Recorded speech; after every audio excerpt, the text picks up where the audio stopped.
Welcome. Flight to the Islands Part 2. Hi Kenneth, Frank said. He looked over at Kenneth's champion. Lisa was also about 17 with pixie cut light brown hair. Her brown eyes were partly hidden behind thick black glasses. In one hand, she held a cylinder black microscale recorder. Lisa Branham, she said, I will be covering this event for the Maximus. Tell me, Joe, Frank, you guys have tackled real crimes. How does it feel to be part of the Teen Detective contents? She pointed the recorder at Joe. Great, Joe said, grinning when the recorder was swung around the front. He said, Joe's our spokesperson. Come on, guys, listen up. Lisa said, you can do better than that. You will have plenty of time to interview them. Plan to catch. Anyone see the sign for our gate? The group started down a corridor. David explained, for the last leg, were on a real pedal jumper. David told Frank and Joe, we will take it as far as St. Hydla, where we reduce with the Comble D or the column tour. Jason asked, that's a dumb name for a boat. Swiley giggled. Do not be so silly. She said, it is French, it means pigeon of gold. Golden dove, Elizabeth remarked, just loud enough to be heard. Sailor gave her a sidelong look but didn't say anything. Jason moved up next a Sullivan. Well, will he teach me some French? He asked. It is such a beautiful language. Elizabeth rolled her eyes. Frank grinned at Joe. This was starting to look like an interesting bunch. The airplane was a small 2-engine prop that seated about 20 passengers. Frank and Joe followed the others up the steps and down the narrow slide to the rear half of the cabin. Frank grabbed a seat across from Lisa. So, how long have you worked on Teen Way? He asked her. Oh, I don't really work for a Maximal, she replied, coloring. I am just there on a 2-month internship. The lowest of the low. She laughed nervously. Never slowly. But you said you are covering the Teen Detective contest. Frank reminded her, that's a pretty important assignment, isn't it? It is a terrific opportunity. Lisa said, but there is no granite. They will print my article. One of their staff writes could whip something up out of my information. The plan takes to the foot of the runway, and Frank gave up trying to talk over the noise. He enjoyed takeoffs partly because of the thrill he got from the element of danger. The pilot released the breakers.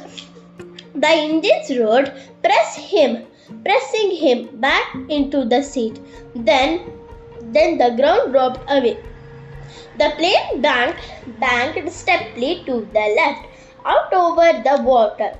Frank was looking almost straight down. The parallel lines of surf and V-shaped backs of powerboats seemed to spell mysterious messages on the blue sea. The plane leveled off before he could decode them. It seemed only minutes later that the island of Estehilda came into sight. It looked like three-stepped wooded hills edged by cliffs and a narrow beach with a huddle of buildings clustered around a small bay. Now here could Frank spot a patch of level ground large enough for a plane to land. David, in the seat behind him, leaned forward. This island is a big hit. With people who design flight simulator games. He remarked players go nuts learning how to land here. How about our pilot? Frank asked. David laughed. He must have been nuts in the first place even to take the job.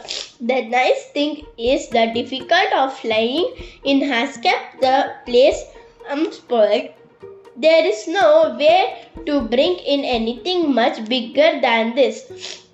Oops, hold on, White Kunkel time. As the plane banked, Frank saw a short, narrow landing strip cupped by a curving hillside and bordered by the sea. The pilot coasted over the near hilltop and abruptly put the plane into a step descent across the LS. Lisa gasped loudly and insisted. Later, the wheels touched down. The propellers screamed in reverse pitch, bringing the plane to a quick stop. The passengers in the front of the cabin started to clap.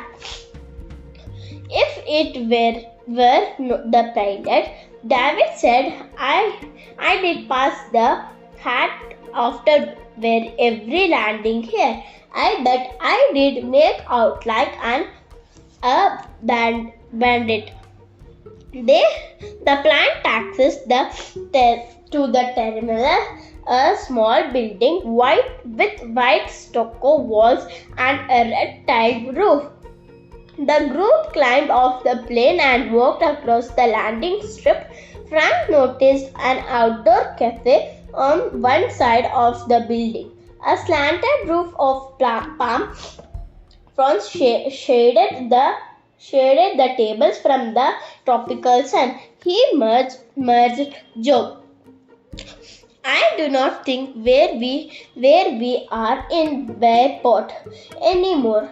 He murmured.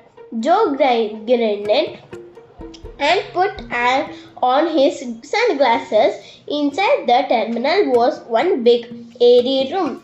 Near the entrance in a roped-off area, an official checked the travel documents of the arriving passengers. After David explained to the man who the group was, he waved them through. A young woman came over. Her polo shirt was embroidered with a palm tree and sun. Where are unloading your luggage now? She told David. We will bring it straight to our van. Thanks, David said. We may as well wait outside then. He led the group out to the crowd. Just then two shiny taxis filled up with suitcases strapped to their roof racks. Well, half a dozen passengers got out and started inside the terminal. The drivers lifted down the baggage and stuck it on a nearby wheeled cart. A uniformed porter whistled as he waited next to the cart. A man with thinning grey hair and a bright Halloween print shirt met David's eye. Hi, there, he said. Just arrived, right? David replied, Good Good stay. Fantastic. The man said. We hate to leave. You kids will have to the time of your life. His wife was juggling two straw baskets and a big yellow ground. Come on, Charles, she said. We do not want to miss our play. He smiled. That's not going to happen, Nora. I bet wherever the only group flying out right now. With a nod and a wave, the couple went inside. A dusty white van turned into the drive and stopped. The river leaned out to ask, You are for the yacht club. That's us. That is us, David said. He started to bend down, then frowned and looked around sharply. Hey, he explained. Where is my laptop? It is not here. Thank you.